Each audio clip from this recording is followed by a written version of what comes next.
branches and stones, daggers and bones, they lock the beast away. It's an interesting tagline. Hello, hi, how are you? I hope you're good. Today I'm here with another book review, finally. It's been a while. A book review on a book that I have really conflicting thoughts on. On one side, I enjoyed it. On the other, I'm just so... why? So, with that being said, today I'm going to be reviewing The Devouring Grey by Lynn Herman. This is a new release. This released at the beginning of April, I believe, and it's a debut from this author. She's right there, can you see?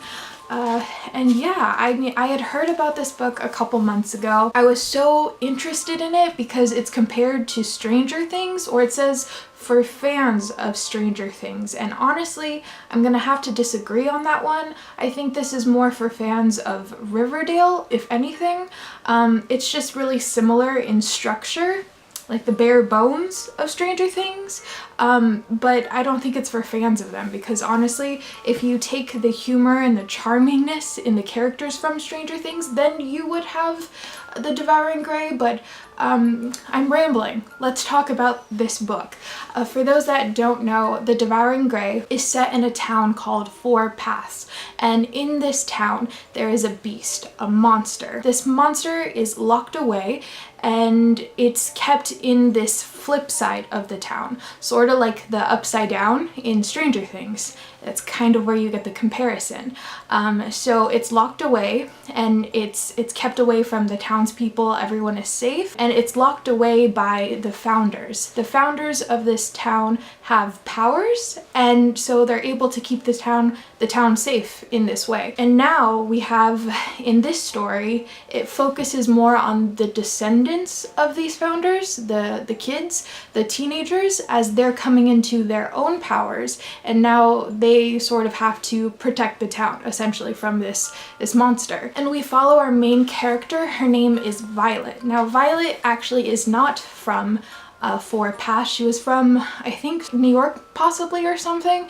Anyway, but her sister passed away recently, so her and her mother moved back to this town that I guess she's originally from, though she didn't grow up there, and she's from one of the founding families, so now she's kind of just thrown into this kind of chaotic storyline. You know, she's gaining her own powers while also figuring out all of the things with the monsters and this town and the secrets and just so many things. This story sounds really interesting, doesn't it? Doesn't it sound so just intriguing and dark and creepy and mysterious? That's how I felt at the beginning, and originally I was very hooked into this book, but I found it to be, unfortunately, I would say that The Devouring Grey overall is entertaining, but unfortunately it's unmemorable, and I say that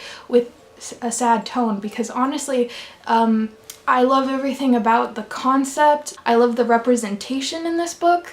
I love just the whole atmosphere and dark tone to this, but unfortunately there are just so many things that this book kind of fell flat on, and I think the main thing with this book that just really just ground my gears, if you would, is that there was just so much telling and not showing, which resulted in me just honestly not really caring about a lot of these characters. They were interesting from what I was told about them, but I just wasn't shown enough, and I wasn't given enough information about this town that left me feeling sort of meh in the end. None of these characters are memorable, unfortunately, because of that. Each character and their friendships I enjoyed, but because of this, it's just so flat. And some of the writing and the descriptions and the dialogue also isn't the best, but this is a debut, so I feel as if I should be a bit lenient with that. But even then, one thing I did enjoy though is that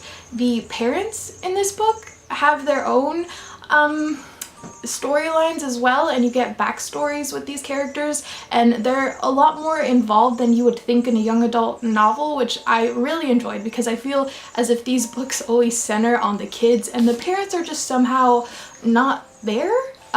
But that's not the case with this book, so I did really enjoy that. I was really looking forward and excited to read about the magic, the power, this town's flip side, this weird place where this monster is kept captive, but unfortunately we don't have a lot of time spent with this. A lot is not described, so it just felt so weak. So much is not given to us, and it just felt so, I keep saying it, but flat. And as I have finished this book and time goes on, I just have so many questions that weren't answered. I'm hoping the second book we are given more so that this isn't an issue, but honestly, you know, we should have been told a lot more in this book. It's very short. I feel like this could have been worked on a lot more, and I feel as if I just am ultimately disappointed. I will say, if you're a fan of Riverdale, then this book you probably would enjoy for the most part. I, being a fan of Riverdale, even though the show is a bit ridiculous, and that's kind of my thoughts on this book, it's a little ridiculous, but I did find myself enjoying it, you know, overall. It's just not done well. I can't really solidly recommend it to you. If you're someone that has been hearing about the Stranger Things similarities and you're really interested, no. Anyway, that's The Devouring Grape by Lynn Herman. For me, I would give it maybe like a 2.75, if I'm being generous, a 3 out of 5 stars sort of thing. It's okay. It's an okay book. I think this would be a really good Halloween read. If you read this in October, I think it would really put you in that dark atmosphere, but for right now, it's just sort of, it's okay. It's forgettable. You know, it's entertaining, but it is very forgettable, though I will be reading the second book when it releases because I want to know what happens. Even though I have my issues with it, I do want to know what happens, so take that with what you will. But that is The Devouring Grape. My thoughts are so mixed. See, I don't know. Are you interested in reading this book? Have you read this? I would love to know your thoughts in the comments below, and we could chat about this book. And yeah, I'm gonna go. So I hope you guys have a good day or night wherever you are, and I will see you in another video very soon.